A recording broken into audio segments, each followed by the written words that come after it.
दोस्तों जैसे देख सकते हैं एएलपी के लिए देखिए रुक्मिणी प्रकाशन का 39 सेट का बेस्ट बुक है। 30 सेट स्टेज 1 2018 का क्वेश्चन 9 सेट स्टेज 2 2019 में जो हुआ था उसका क्वेश्चन जैसे कि आप डेली एक सेट का प्रैक्टिस आपको करवाएंगे।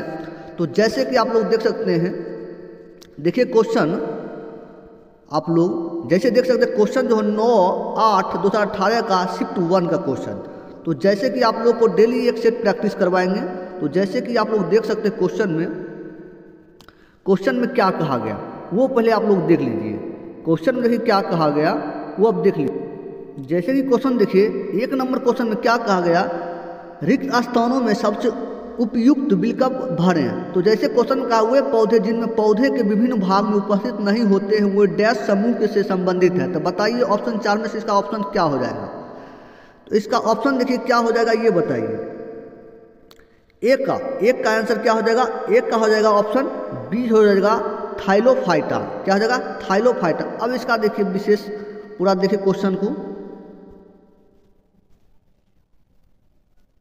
जैसे देखिए क्वेश्चन में 1 नंबर का इसका पूरा थ्योरी देखिए। जैसे कहा गया क्वेश्चन में वे पौधे जिसमें पौधे के विभिन्न भाग में उपस्थित नहीं होते हैं वो थाइलोफाइटा समूह से संबंधित होते हैं।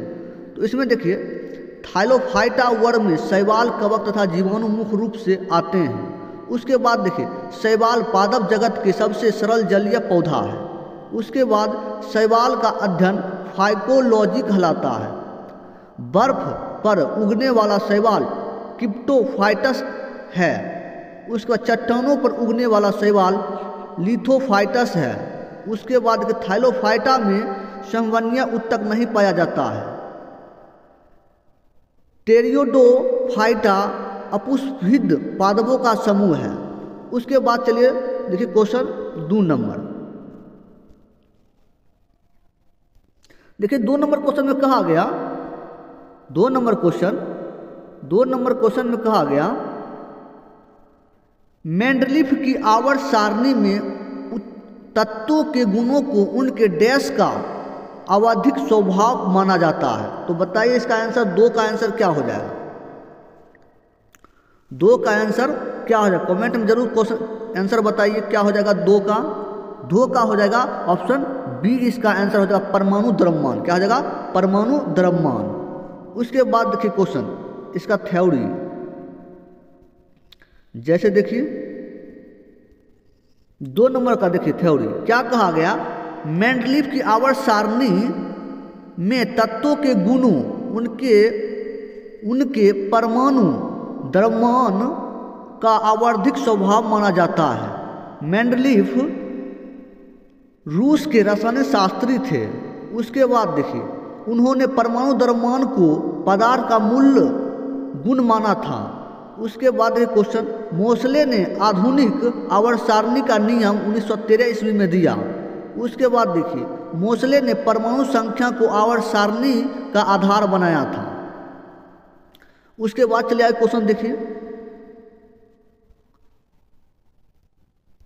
देखिए 3 नंबर क्वेश्चन देखिए 3 नंबर में कहा गया जब एक परिपथ में कई प्रतिरोध श्रृंखला में जुड़े हुए होते हैं तो करंट का मान क्या होता है। बताइए करंट का मान क्या होता है। 3 का आंसर क्या हो जाएगा। 3 का आंसर क्या हो जाएगा। 3 का हो जाएगा ऑप्शन डी इसका आंसर हो जाएगा एक ही रहता है। जब एक ही परिपथ में कई प्रतिरोध श्रृंखला में जुड़े हुए होते हैं तो करंट का मान क्या होता है, एक ही रहता है। ऑप्शन डी इसका आंसर हो जाएगा। इसका थ्योरिकल देखिए क्वेश्चन में देखिए 3 नंबर का थ्योरिकल देखिए कहा गया क्वेश्चन में जब एक परिपथ में कई प्रतिरोध श्रृंखला में जुड़े हुए होते हैं तो करंट का मान एक ही समान होता है। विद्युत परिपथ में प्रतिरोध संयोजित 2 प्रकार से होता है। एक होता है श्रृंखलाबद्ध संयोजक, एक होता है समांतर संयोजक। 1 नंबर में क्या श्रृंखला संयोजन क्या, इस संयोजन में विद्युत धारा का समान तथा विभवांतर भिन्न भिन्न होता है। जैसे यह श्रृंखला श्रेणी क्रम है तो RS बराबर R1 + R2 + ... + RN तक। समांतर क्रम में क्या होता है इस संयोजन परिपथ में विद्युत धारा भिन्न भिन्न होता है और विभवांतर समान होता है। जैसे 1/RP बराबर 1/R1 plus 1/R2 plus dot dot plus 1/R1।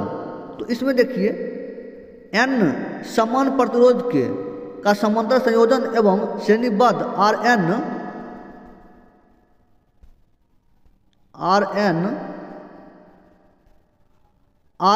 उसका श्रेणीबद्ध संयोजक Rp बराबर R/N Rs बराबर Nr Rs/Rp बराबर N²। उसके बाद चलिए आगे क्वेश्चन देखिए।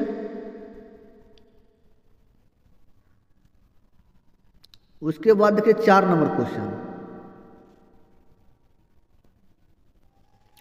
पहले आप लोग को साइंस कंप्लीट करा देते हैं, उसके बाद मैथ रीजनिंग और मैथ एक साथ इसी में कैलकुलेट रहेगा। पहले आपको साइंस का करा देते हैं। जैसे देख सकते हैं क्वेश्चन में क्या कहा गया। 13 नंबर क्वेश्चन में सर्च लाइट का परावर्तक कौन है? तो बताइए इसका आंसर 13 का आंसर क्या हो जाएगा। 13 का आंसर क्या हो जाएगा ये बताइए क्वेश्चन में। कमेंट जरूर आप लोग कीजिए, 13 का आंसर बताइए क्या हो जाएगा और शेयर जरूर कीजिए। शेयर आप लोग जरूर कीजिए क्वेश्चन में क्या हो जाएगा। बताइए इसका 13 का आंसर क्या हो जाएगा। 13 का इसका आंसर हो जाएगा ऑप्शन बी हो जाएगा अवतल दर्पण। क्या हो जाएगा? अवतल दर्पण। उसके बाद इसका थ्योरिकल देखिए क्वेश्चन में क्या कहा गया।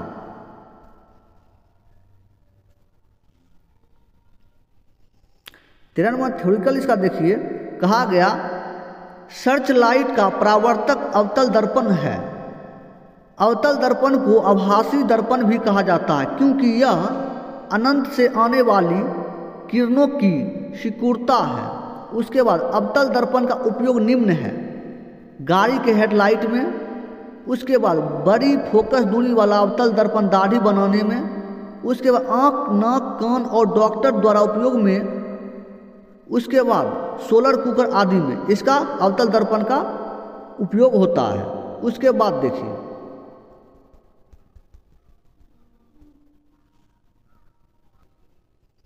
17 नंबर क्वेश्चन में क्या कहा गया। 17 नंबर में कहा गया पानी को ब्लीचिंग पाउडर में मिलाने पर कौन सा गैस निकलती है। तो बताइए 17 का आंसर क्या हो जाएगा। 17 का आंसर क्या हो जाएगा। 17 का हो जाएगा ऑप्शन डी। इसका आंसर हो जाएगा क्लोरीन। क्या हो जाएगा? क्लोरीन। इसका थ्योरी देखिए 17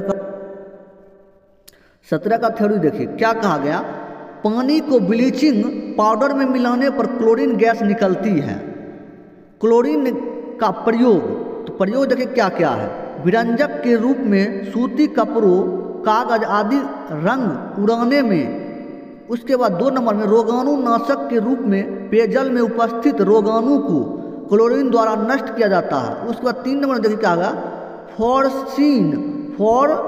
फॉस्जीन मस्टर्ड गैस, ल्यूकोसाइड जैसी विषैले गैस के उत्पादन में। उसके बाद देखिए 4 नंबर में क्लोरोफॉर्म के निर्माण में। 5 नंबर में चीनी को सफ़ेद करने के लिए किया जाता है। उसके बाद देखिए सूक्ष्म बुझे हुए चूने पर क्लोरीन गैस प्रवाहित करने ब्लीचिंग पाउडर का उत्पादन किया जाता है। जैसे CaOH का होल ट्वाइस प्लस Cl2, उसके बाद CaOCl bracket Cl plus H2O।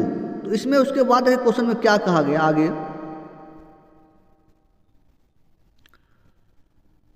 देखिए क्वेश्चन में कहा गया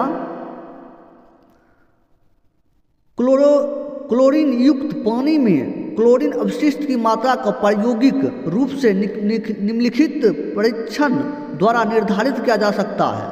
1 नंबर में आथोटोलोडाइड परीक्षण, उसके बाद DPD परीक्षण, उसके बाद क्लोरोटैक्स परीक्षण, उसके बाद स्टार्च आयोडाइड परीक्षण। उसके बाद चलिए आगे क्वेश्चन देखिए। उसके बाद देखिए क्वेश्चन में क्या कहा गया। 26 नंबर क्वेश्चन, जो भी रीजनिंग और मैथ का बचेगा आपको क्वेश्चन एक साथ दोनों करवाएंगे। पहले आप साइंस खत्म कर लीजिए। जैसे देखिए क्वेश्चन में कहा गया 26 नंबर में निम्नलिखित में से किस अभिक्रिया द्वारा उच्च प्रतिक्रिया वाले धातुओं का निष्कासन होता है? तो बताइए 26 का आंसर क्या हो जाएगा?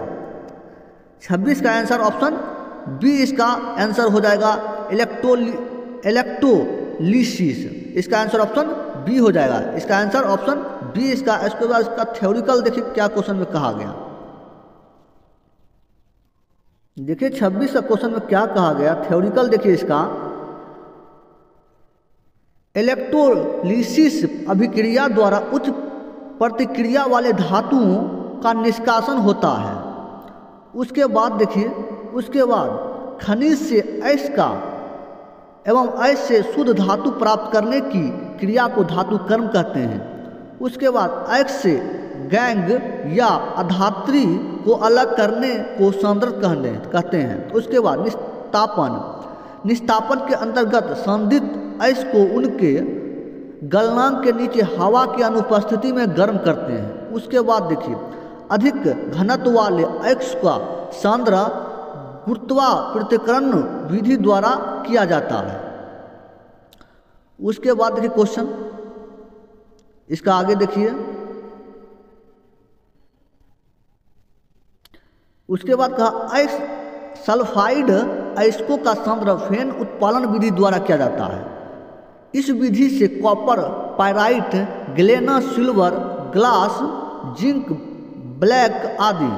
उसके बाद अयस्क में उपस्थित चुंबकीय अशुद्धियों को दूर करने के लिए चुंबकीय सांद्रक विधि व्यवहार में लाई जाती है। उसके बाद चलिए आगे क्वेश्चन देखिए।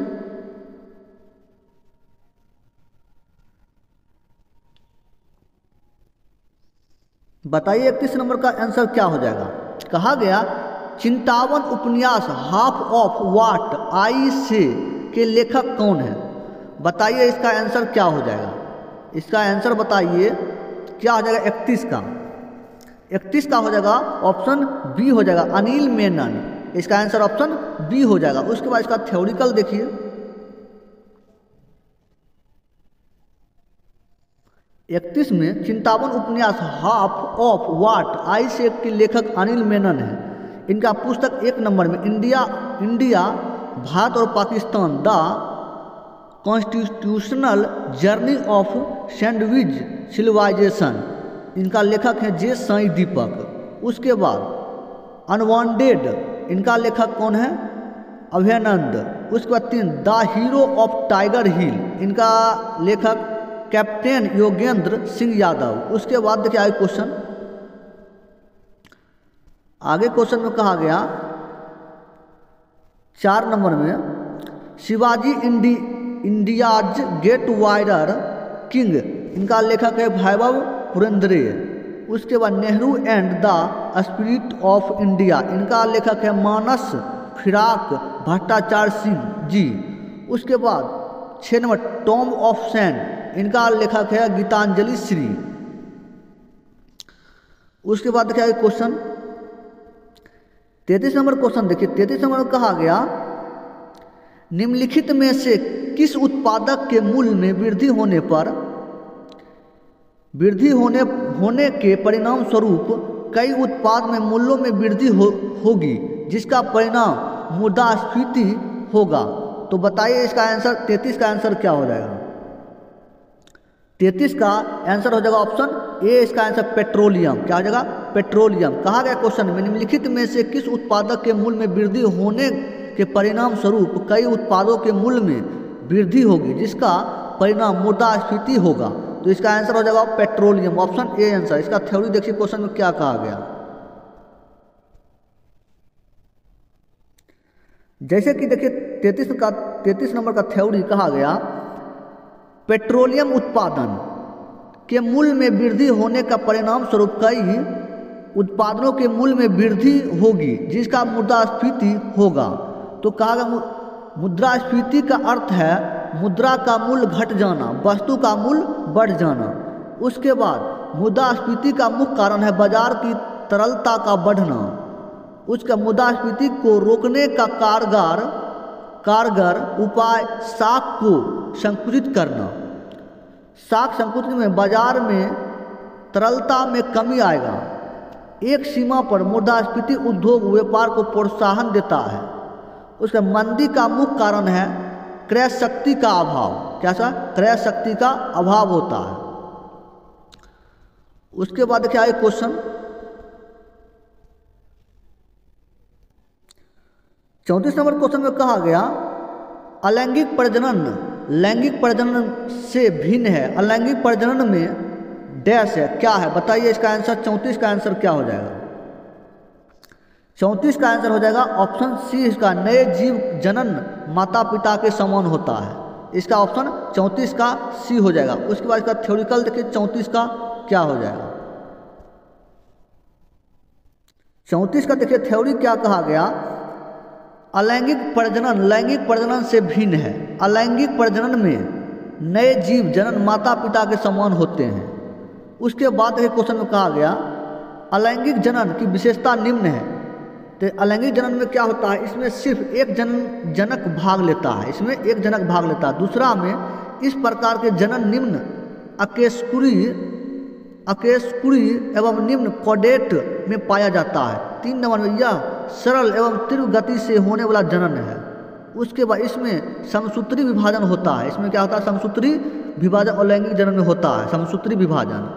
उसके बाद देखिए आगे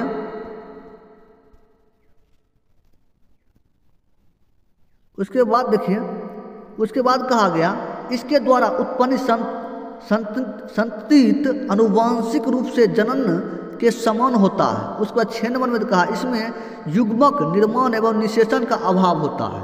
किसमें? अलैंगिक जनन में।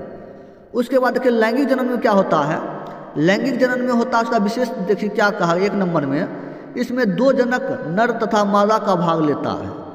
2 में कहा गया इस प्रकार के जनन उच्च पौधा एवं जंतु में पाया जाता है। 3 नंबर में कहा गया इसके द्वारा उत्पन्न संतान आनुवंशिक रूप से अपने जनक से भिन्न होता है, अपने लैंगिक जनन में अपने जनन से भिन्न होता है। 4 नंबर में इसमें अर्धसूत्री एवं समसूत्री दोनों प्रकार के विभाजन होते हैं। इसमें अर्धसूत्री भी होता है, समसूत्री भी होता है। उसके बाद 5 नंबर में यह जनक की जनन कोशिकाओं में होता है। ये जनक क्या होता है, जनन की कोशिकाओं में होता है। उसके बाद चलिए आगे क्वेश्चन देखिए 39 नंबर क्वेश्चन बताइए क्या कहा गया 39। उस धातु का नाम बताएं जिससे आसानी से चाकू से काटा जा सकता है। तो बताइए इसका आंसर क्या हो जाएगा। 39 का आंसर क्या हो जाएगा? 39 का आंसर हो जाएगा ऑप्शन ए हो जाएगा सोडियम। सोडियम को धातु है, इसको आसानी से चाकू से काटा जा सकता है। इसका आप थ्योरी देखिए क्या क्वेश्चन में कहा गया है। 39 का थ्योरी देखिए कहा गया सोडियम धातु को आसानी से चाकू से काटा जा सकता है। उसका सोडियम को मिट्टी के तेल में डुबाकर रखा जाता है। उसके बाद सोडियम क्लोरीन गैस से अभिक्रिया करके सोडियम क्लोराइड बनता है। उसके बाद सोडियम का उपयोग अपस्फोटन रोधी यौगिक के निर्माण में किया जाता है। उसके बाद यह विद्युत का सुचालक है। सोडियम जो है विद्युत का सुचालक है। उसके बाद सोडियम धातु बेंजीन तथा ईथर में विलय होता है। सोडियम धातु जो है बेंजीन और ईथर में विलय होता है। उसके बाद द्रवित सोडियम का उपयोग नाभिक रिएक्टर में ठंडक उत्पन्न करने में होता है। उसके बाद सोना सबसे अधिक अक्रियाशील धातु है। सोना सबसे अधिक अक्रियाशील धातु है, क्रियाशील नहीं है, अक्रियाशील है। उसके बाद देखिए क्वेश्चन, उसके बाद देखिए 46 नंबर क्वेश्चन में कहा गया रेनवियर के नोट्स सूक्ष्म रिक्त स्थानों होते हैं जो डैश में पाया जाता है। तो बताइए 46 का आंसर कहाँ पाया जाता है? 46 का, तो 46 का आंसर हो जाएगा ऑप्शन ए मायलिनकित एक्सोन में। रेनवियर के नोट्स सूक्ष्म रिक्त स्थान होते हैं जो डैश में पाया जाता है। कहाँ पाया जाता है? मायोलिनकित एक्सोन में। इसका थ्योरिकल देखिए क्वेश्चन में क्या कहा गया। 46 में थ्योरिकल इसका देखिए कहा गया रेनवियर के नोड्स सूक्ष्म रिक्त स्थान होते हैं जो माइलोनिकृत एक्सोन में पाया जाता है। उसके बाद कहा साइटोन से प्रारंभ होकर एक बहुत पतला एवं लंबा तंत्रिका तंतु निकलता है जो एक न्यूरॉन से दूसरे न्यूरॉन तक संवेद वाहक का कार्य करता है, इसे ही एक्सोन कहते हैं। उसके बाद एक्सोन का अंतिम सिरा पतली पतली शाखाओं में बढ़ जाता है जिनको साइनोफिक नोबल्स कहते हैं। उसके बाद अस्थियों के निर्माण में दो प्रकार की कोशिकाओं का योग रहता है जो निम्न है। एक होता है ऑस्टोब्लास्ट और दूसरा होता है ऑस्टोक्लास्ट। और इसका 46 का। उसके बाद क्या है क्वेश्चन,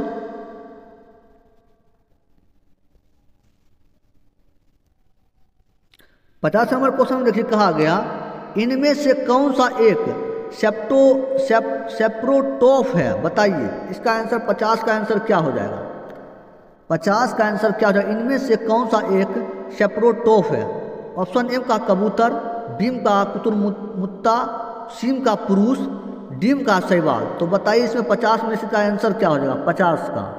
50 का आंसर हो जाएगा ऑप्शन बी हो जाएगा कुकुरमुत्ता। इसका आंसर ऑप्शन बी हो जाएगा 50 का। 50 का थ्योरी देखिए, 50 का थ्योरी देखिए तो क्या कहा इसमें, कुकुरमुत्ता एक सेप्रोटोफ है। इसमें कहा गया कोई जीव या पौधा जो मरे हुए और क्षयकारी जैविक पदार्थ को अवशोषित करके खाते हैं या अपना पोषण को प्राप्त करते हैं वे मृतपोषी या मृतजीवी कहते हैं, जैसे कवक। ये क्या है? मृतजीवी है। उसके बाद देखिए कुकुरमुत्ता में सबसे अधिक मात्रा में प्रोटीन पाया जाता है। किसमें? कुकुरमुत्ता में सबसे अधिक प्रोटीन पाया जाता है। उसके बाद देखिए आगे क्वेश्चन, नोक्टोक, एनाबीना आदि शैवाल नाइट्रोजन स्थिरीकरण करते हैं। उसके बाद देखिए नीला हरित शैवाल का उपयोग ऊसर भूमि को उपजाऊ भूमि में परिणत करने में होता है। उसके बाद देखिए आगे क्वेश्चन, आगे क्वेश्चन कहा गया, आगे देखिए उसके बाद सरगासम नामक भूरा शैवाल तथा कुछ अन्य लाल शैवाल मवेशियों को चारे के रूप में प्रयोग की जाती है। उसके बाद देखिए क्वेश्चन, अगर कोई मृतजीवी प्राणी या जीव होता है तो उसे मृतजीवी प्राणी या सेम्पोजोइट कहा जाता है। आगे क्वेश्चन कहा गया ऐसी जीवधारी जो अपने वातावरण में मौजूद इलेक्ट्रॉन देने वाली रासायनिक पदार्थों का ऑक्सीडेशन करके ऊर्जा प्राप्त करते हैं उसे रसोपोषी कहते हैं। आगे देखिए क्वेश्चन, देखिए 55 नंबर क्वेश्चन में क्या कहा गया, संवेग को किसके गुणनफल के रूप में व्यक्त किया जाता है? तो बताइए इसका आंसर 55 का आंसर क्या हो जाएगा? 55 का आंसर क्या हो जाएगा? तो 55 का आंसर देखिए संवेग को किसके गुणनफल के रूप में व्यक्त किया जाता है? तो इसका ऑप्शन सी हो जाएगा द्रव्यमान गुने वेग। तो द्रव्यमान होता है एम और वेग मतलब भी, तो एम भी इसका हो जाएगा, एम भी हो जाएगा क्योंकि संवेग जो होता है पी बराबर एम भी होता है। तो इसका आंसर ऑप्शन सी हो जाएगा। इसका थ्योरी देखिए क्या कहा गया थ्योरी में,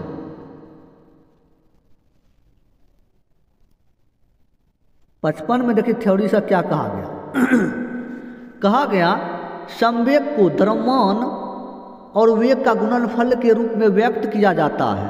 तो संवेग बराबर P बराबर वेग गुने द्रव्यमान, P बराबर V गुने M।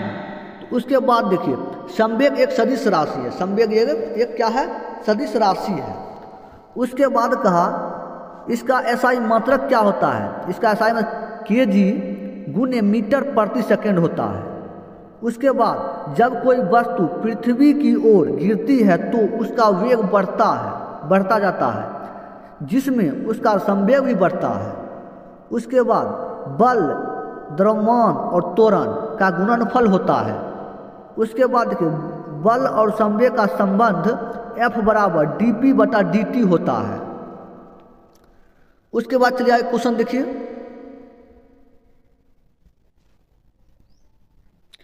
उसके बाद देखा 56 नंबर क्वेश्चन ये कहा गया, नकारात्मक त्वरण निम्न में से किसकी दिशा के विपरीत होता है? तो बताइए इसका आंसर 56 का आंसर क्या हो जाएगा? तो 56 का आंसर ऑप्शन ए हो जाएगा, वेग हो जाएगा, क्योंकि नकारात्मक त्वरण जो निम्न में से किसकी दिशा को विपरीत होता है? तो वेग की दिशा को विपरीत होता है। इसका ऑप्शन ए हो जाएगा। इसका थ्योरी देखिए क्वेश्चन में क्या कहा गया। देखिए इसका थ्योरी क्या कहा गया, नकारात्मक त्वरण का वेग की दिशा विपरीत होता है। जैसे देख सकते हैं वेग, ये क्या है? वेग है। उसके बाद ये क्या है? समय है। ये क्या है? मंदन है। तो मंदन में से होता है ए क्या है? ऋणात्मक है। ये क्या है? ऋणात्मक है। उसके बाद देखिए क्वेश्चन में क्या कहा गया।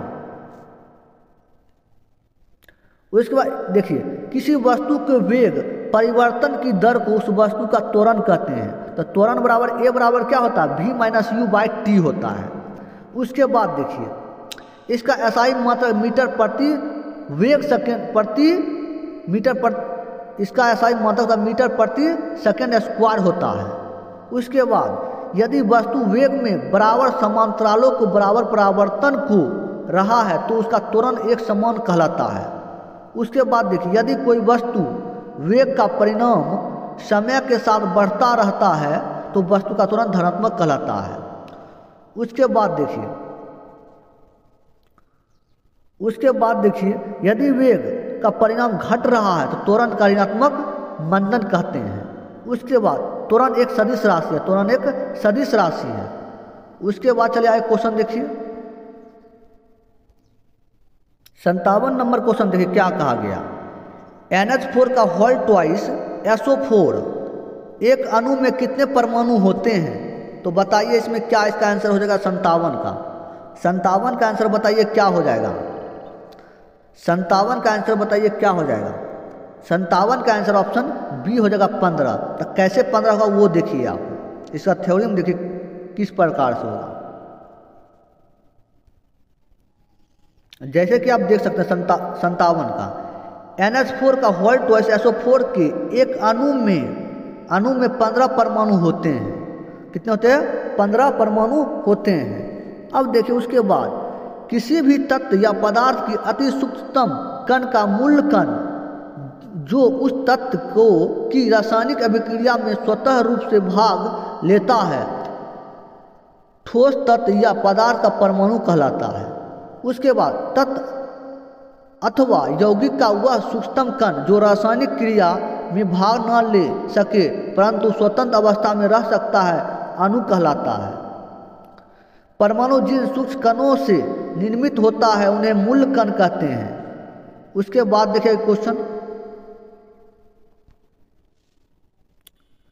उसके बाद परमाणु जिन दो प्रकार के मूल कण से बने होते हुए निम्न हैं। जैसे 1 नंबर में कहा अस्थाई मूल कण, इसका अस्तित्व दीर्घकालीन एवं अस्थाई होता है, जैसे इलेक्ट्रॉन, प्रोटॉन, न्यूट्रॉन। उसके बाद देखा गया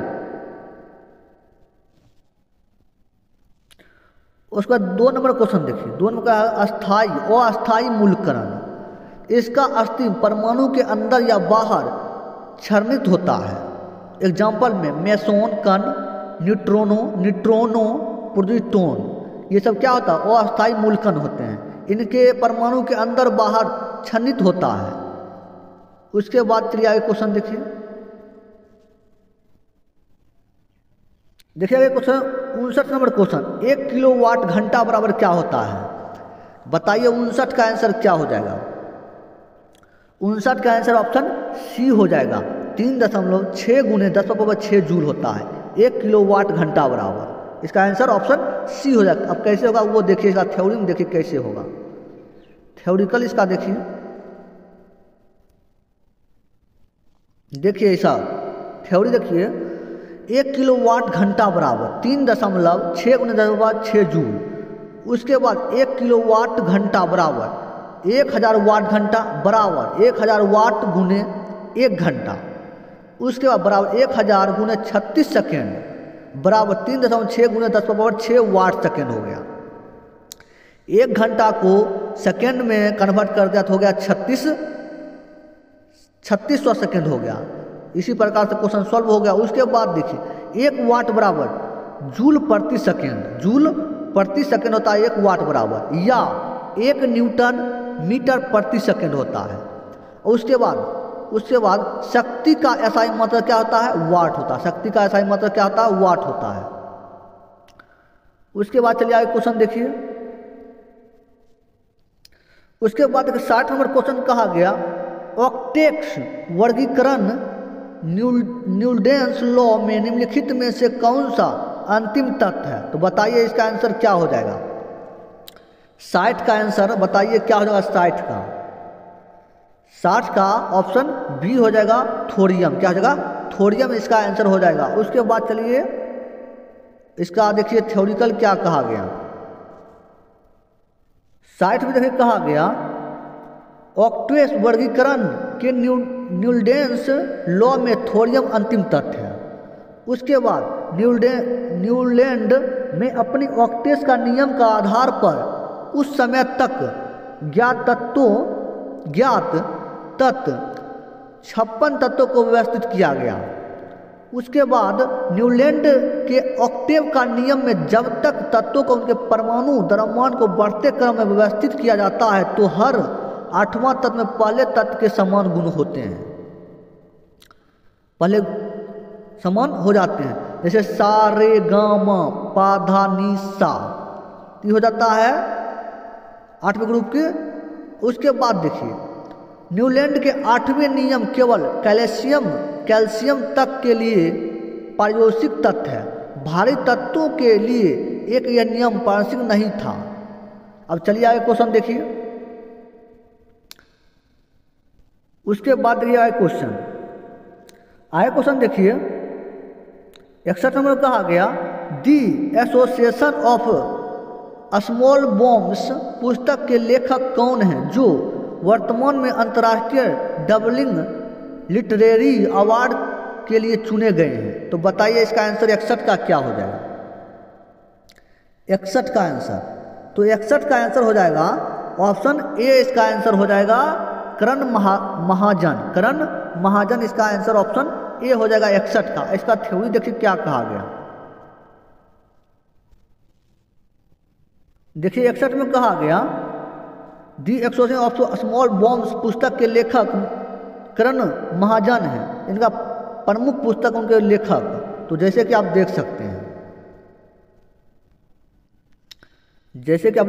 हैं, ये पुस्तक ये लेखक। तो पुस्तक में देखिए कहा गया the McMahon line a century of discord. इनका लेखक कौन है? तो इनका लेखक हैं जनरल गोविंदर जसवंत सिंह। उसके बाद 2 नंबर में रतन टाटा द ऑक्थोराइड बायोग्राफी। इनका लेखक कौन है? Doctor Thomas Matthew. उसके बाद $10 ट्रिलियन ड्रीम। इनका लेखक है सुभाष गग्र। 4 नंबर में थिंग्स ऑफ लेवल बिहाइंड। इनका लेखक कौन है? नमिता गोखले। उसके बाद 5 नंबर द पॉमिस का लेखक कौन है? डेमन गलगूट। 6 नंबर में at night all blood is black. इनका लेखक कौन है? David Diop. तो इस प्रकार से क्वेश्चन आप देख सकते हैं। आगे चलिए, आगे देखिए क्वेश्चन 66 नंबर क्वेश्चन में कहा गया निम्नलिखित में से कौन सा अम्ल लाल चींटी में उपस्थित होता है? तो बताइए 66 का बताइए आंसर क्या हो जाएगा 66 का? तो 66 का आंसर ऑप्शन ए हो जाएगा फॉर्मिक अम्ल। निम्नलिखित में से कौन सा अम्ल लाल चींटी में उपस्थित होता है? फॉर्मिक अम्ल जो होता है लाल चींटी में उपस्थित होता है। अब इसका थ्योरिकल देखिए क्या कहा गया। थ्योरिकल में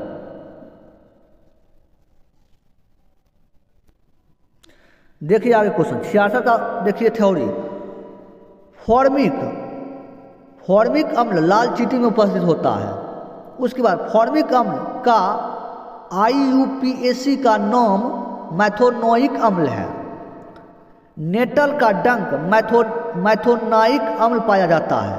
उसके बाद सेब में मैलिक अम्ल पाया जाता है। कपड़े से जंग के धब्बे हटाने के लिए ऑक्जेलिक अम्ल का प्रयोग किया जाता है। उसके बाद सोडा वाटर एवं अन्य पेय पदार्थों में कार्बनिक अम्ल पाया जाता है। क्या पाया जाता है? कार्बोनिक अम्ल पाया जाता है। उसके बाद चलिए आगे क्वेश्चन देखिए। उसके बाद चलिए आगे क्वेश्चन देखिए 70 number question, Pir Panjal railway सुरंग डैश में स्थित है, तो बताइए कहाँ स्थित है, बताइए। 70 का आंसर क्या हो जाएगा? 70 का आंसर बताइए क्या हो जाएगा? तो 70 का आंसर ऑप्शन डी हो जाएगा, जम्मू कश्मीर में। कहाँ स्थित है? पी पंजाल रेलवे सुरंग डैश में स्थित है, पी जम्मू कश्मीर में। तो इसका देखिए थ्योरी देखिए 70 का, 70 देखिए 70 का थ्योरी देखिए, दर्रे पी पंजाल रेलवे सुरंग जम्मू कश्मीर स्थित है, इसका दर्रे अवस्थित राज्य। तो इसमें देखिए 1 नंबर कहा गया काराकोरम दर्रा जोजिलिया दर्रा, ये कहाँ अवस्थित है? कौन सी राज्य में? जम्मू कश्मीर में। उसके बाद दोस्तों तुज दर्रा कहाँ है? जम्मू कश्मीर में। दीफू दर्रा कहाँ है? अरुणाचल प्रदेश में। 4 नंबर रोहतासगढ़ दर्रा बरालाची दर्रा कहाँ है? हिमाचल प्रदेश में। उसके बाद चलिए आइए क्वेश्चन देखिए 71 नंबर क्वेश्चन देखिए क्या कहा गया, प्रतिरोध की एसआई इकाई क्या है? तो बताइए इसका 71 का आंसर क्या हो जाएगा? 71 का आंसर क्या हो जाएगा? 71 का आंसर बताइए। 71 का हो जाएगा बी, ओम। प्रतिरोध का एसआई इकाई क्या है? ओम है। इसका ऑप्शन बी। इसका थ्योरी देखिए किस प्रकार कहा गया। 71 का थ्योरी देखिए, कहा गया भौतिक राशि ये सब है, मात्रक ये है। 1 नंबर क्या? विद्युत आवेश का मात्रक क्या है? कूलम है। 2 नंबर विद्युत धारिता क्या है? फैराडे है इसका एसआई मात्रक। विद्युत ऊर्जा का क्या है? जूल है। विद्युत धारा क्या है? एम्पियर है। विद्युत विभव का क्या है? वोल्ट है। विद्युत क्षेत्र तीव्रता का क्या है? न्यूटन प्रति कूलम है। तलीय कोण का क्या है? रेडियम है। उसके बाद देखिए क्वेश्चन, उसके बाद देखिए उष्मा का क्या है? जूल है। बल का क्या है? न्यूटन है। तो इस प्रकार से क्वेश्चन को आपको याद रखना है। उसके बाद चलिए आगे क्वेश्चन देखिए। अब बच गया मैथ और रीजनिंग का क्वेश्चन। आप लोग का मैथ और रीजनिंग का क्वेश्चन प्रैक्टिस करवाएंगे। आप लोग सपोर्ट दिखाइए, शेयर जरूर कीजिए। शेयर जितना करिएगा आप लोग का मैथ और रीजनिंग का एक साथ वीडियो आएगा, इसलिए आप लोग सपोर्ट कीजिए, शेयर करिए जरूर।